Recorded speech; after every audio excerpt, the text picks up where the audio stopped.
Okay, hey everybody, it's Gina here at the Library Mouse, and I am here for March wrap up. I've got my library bag because all the books that I read were from the library, I believe, this month. I had a really good March reading month, so I thought that I would share some of, well, not some, all of the books that I have read. So the first book, 5-star read. I'm so glad that it was a 5-star read, because when I first saw this book at Barnes & Noble, I thought it looked intriguing. It sounded intriguing, but I didn't want to buy it because I didn't know if I would like it. And every time I went to get it out of the library, there were no holds. There were no books available, and I tried putting it on hold a couple times and then didn't manage to get over there to get it. So I finally got the book Weyward by Emilia Hart. So a little background: Emilia Hart grew up in Australia. She studied English Lit at university before she trained as a lawyer. And the book is so opposite of what you would expect a lawyer to write. This is her debut novel, and she did an excellent job on it, I have to say. So the story of Weyward follows 3 generations of wayward women. The first one is 1619. It follows the story of Alpha. She is awaiting trial for murder, and she is being accused of being a witch because the murder was actually a farmer was trampled to death by his own cows, and they believe that she somehow conjured up the cows to stampede him, because her mother was accused of being a witch. She grew up being accused of being a witch, and the townspeople watching her carefully, as they did in the 1600s. So it's Alpha's story and how she maintains her freedom. The Crow definitely plays an integral part in the story. And from there, you move forward to 1942 during World War II. There's a young woman named Violet. She lives on her family's grand crumbling estate. She longs for the education that her brother Graham receives. Her mother passed away when she was very, very tiny, and she was always accused of being mad. And no one will talk about her death or what happened to her or why they considered her mad. But of course, at any time in history, a woman was not easy to control. The easiest thing to do was say she was crazy and lock her away.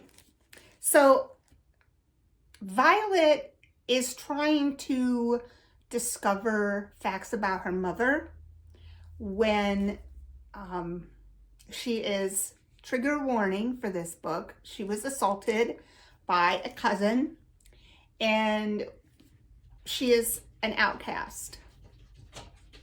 And then we have 2019, another generation of wayward woman. It tells the story of Cait, who is in a abusive relationship, and she finally gets enough courage to leave her husband, and she winds up going to the cottage where all 3 wayward women have lived. It's where they drew their comfort and their power, because it's a very realistic book. Like 1619 is realistic, 1942 is realistic, 2019 is realistic. But the part that got them accused of witchcraft is that they were accused of having animal familiars. And in this case, it is a crow. And in this case, the women all used or learned how to use their power to help themselves. I loved it. I loved all the characters. I loved the stories. I love how they were all intertwined and part of the same family. Very, very good. Highly recommend. One of my top books for this year. I had to stop because all the animals, I had the door to the sunroom shut, but all the animals want to join. So the second book is part of my own challenge to myself to read one Newbery winner a month. And this is the 2019 John Newbery Award winning book. It's Merci Suarez, Changes Gears. It is written by Medina. She was named one of CNN's 10 Visionary Women in America. She received the Pura Belpré Author Award for her young adult novel, Yaqui Delgado Wants to Kick Your Ass. She's also the author of Burn Baby Burn, The Girl Who Could Silence the Wind, and the picture books Mango, Abuela, and Me, and Tia Isa Wants a Car. She lives in Richmond, Virginia. I thought that I would start highlighting the authors, or at least what it says on the back. We talk about the books a lot, but if it wasn't for the authors, there wouldn't be a book. So this is a really, really good middle grade book. It is about a family in America. They're all originally from Cuba, and they live in Florida, and they all live together side by side. They call them their three casitas, and it's the grandparents, it's Mercy's family, and then her aunt's family. And they kind of share all three houses. It is about her coming to grips with the fact that her grandfather, Lolo, is changing. He has dementia. Nobody has told her, but she can see how he's changing and how it affects her. It's the story of friendship and how she is trying to fit in as a sixth grader. Her group of friends is changing. She's fairly new to the school that she's at, and it's how, as a sixth grader, you navigate the things going on in your family, the things that are happening to you at school, and how do you separate what's a true friend from somebody who is a fake friend. And discusses all those things that sixth graders worry about, especially popularity and having a girlfriend or boyfriend and all of that. It's a really, really well-written book. The ending was very sweet. I think that kids, especially where I taught in a school where there were many, many, many families coming to live from Puerto Rico.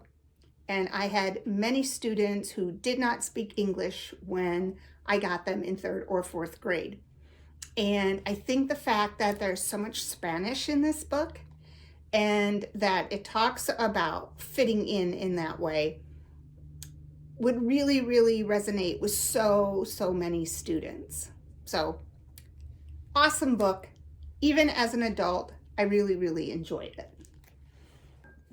Okay, the third book that I read, I would give this 4 stars. It is Dear Emmie Blue by Leah Lewis. I feel like I have talked a lot about this book in a couple previous videos. So Leah Lewis lives in the UK with her partner and her 3 young children. She was a freelance copywriter and proofreader. She was the 2015 winner of Elle Magazine's annual writing competition and has been a contributor for Bloomsbury's Writers and Artists blog for aspiring writers. She is the author of Somewhere Close to Happy. I would like to read that book. I thoroughly enjoyed this book. I'll do a very quick synopsis because, like I've said, I feel like I've talked a lot about this in my vlog. But it is about a young girl who does not know who her father is. Her mother could care less about her. leaves her for weeks and weeks at a time when she's 13, 14 years old. She really, really, really would love a family. And she writes her email address on a piece of paper and attaches it to a balloon, and it floats across. Oh, hey, stop fighting. It floats across the sky to France because she lives in the UK.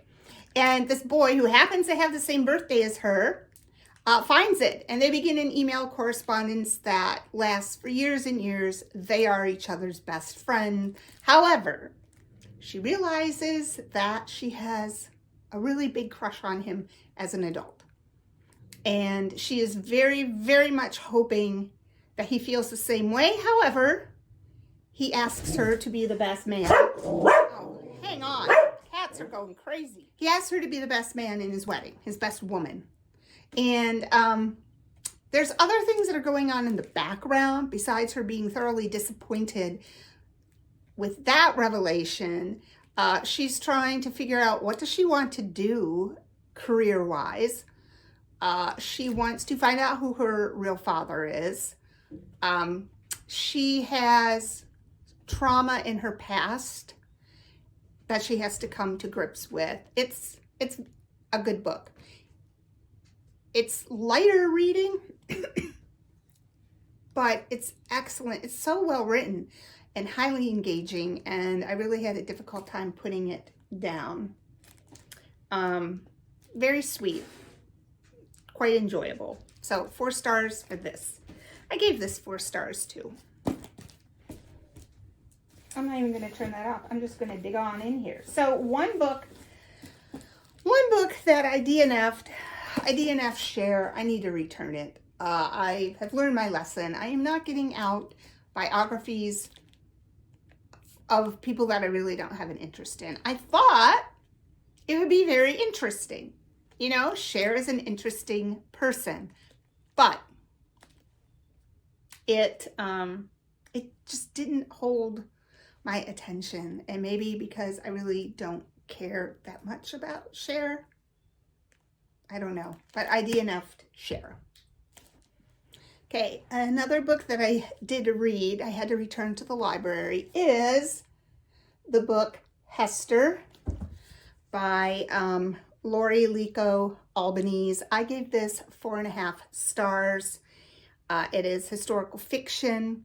So it's called Hester because it's a reimagining of the woman who inspired Hester Prynne from The Scarlet Letter. So it tells the story of this woman named Isabel Gamble, she's a young seamstress who is carrying generations of secrets, also tied in with Weyward, hearkening back to people thinking the women in her family are witches. They believe that they can sew spells and witchcraft into the embroidery that they do on clothing. So she leaves from Scotland with her husband, who's an apothecary. He is addicted to opium. They get to the United States and he turns around and leaves, virtually just leaving her alone in the house that they rented with no money, because he takes her secret stash of money that her father had given her. So he leaves and she is left there to fend for herself. And while she's there, she meets a young Nathaniel Hawthorne and becomes his muse, so to speak. And she becomes very enamored with him and vice versa. And her husband comes back from his trip, and there's a lot of things that happen. It's a very, very intricately plotted book. Like, she becomes friends with freed slaves that live by her. They have a whole separate story to tell. There's a little mystery that is going on. You have the romance with Nathaniel Hawthorne. You also have some also domestic abuse with the husband. They talk about addiction and witchcraft and the way women were blamed because they were different for being witches. It's such a good book. It was an excellent read. I gave it 4.5 stars. But to be honest, I don't know why I didn't give it 5 at the time. I wrote it in my book and I have 4.5 stars down. But it was a very, very, very good book. I highly recommend that book also. And as promised, I did want to tell you a little bit about the author, Laurie Albanese. So she grew up in New York on Long Island. She graduated with a degree in journalism, and she lives with her husband in Montclair, New Jersey. She has 2 grown people.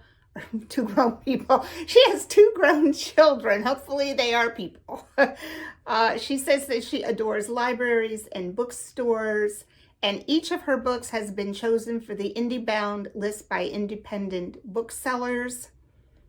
She loves to play pickleball. She's worked in book publishing and journalism her entire life. And she has written 3 novels: Hester, Stolen Beauty, Blue Suburbia, and Linnell by the Sea. One of them is a memoir. So that's a little bit about Laurie Albanese. Last but not least, another book that I finished is a memoir. It is The Year of Less by Cait Flanders. This was recommended by Maeve. I will link her channel below. So this is written by Cait Flanders, and it says how I stopped shopping, gave away my belongings, and discovered life is worth more than anything you can buy in a store. So I thought that it was going to be more self-help. Not that she doesn't give tips and hints and tricks throughout, but it definitely was a memoir. And it talks about her binge shopping, which leads to her talking about binge drinking and binge eating and binge watching Netflix. And you can kind of get a glimpse into what kind of person Cait Flanders is and how she took all of that on as a challenge to not binge anything. And it goes month by month. So for example, if she starts in July, and that's when her no shopping started. And then, so for example, at the beginning of each, she writes down how many months she's been sober, what percentage of her income has been saved by not buying anything, and the total number of belongings tossed. So February, for example, is called Letting Go of the Future.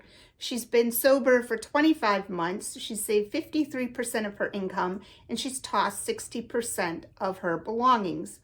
And each month she talks about what happened that month, how she fared in this challenge, but it also has a lot of flashbacks into her life in the past and how she got to the point where she is.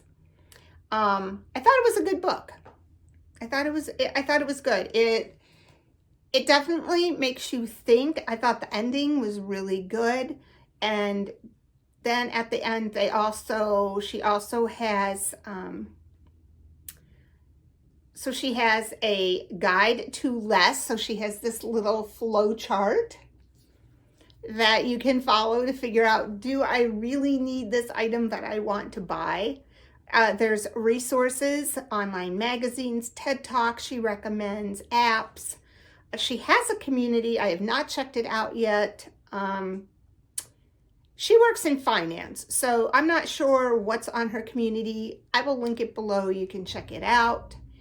And obviously, her book is published by Hay House Press. So they also, at the end, one good thing about ebooks are all these little extras. So they have this, and it says, What self-discovery path should you start? And you can take the free quiz and they will tell you what paths should you be going on right now based on how you answer these questions. And it says Cait Flanders is a former binge consumer turned mindful consumer of everything. Through personal stories, she writes about money, minimalism, and mindfulness. Her story has been shared on Oprah, Forbes, Yahoo, The Guardian, CBS News, and more. She has her blog, caitflanders.com, and she lives in Squamish, British Columbia, Canada, with the mountains, the forest, and the ocean, her three loves. And then there's, at the back, more Hay House titles that you might be of interest to you. So that has been my month so far, and I am currently reading Heather Morris's Sisters of the Rising Sun. I am having a little bit of a hard time getting into this book. But, I'll keep reading it. I do own it.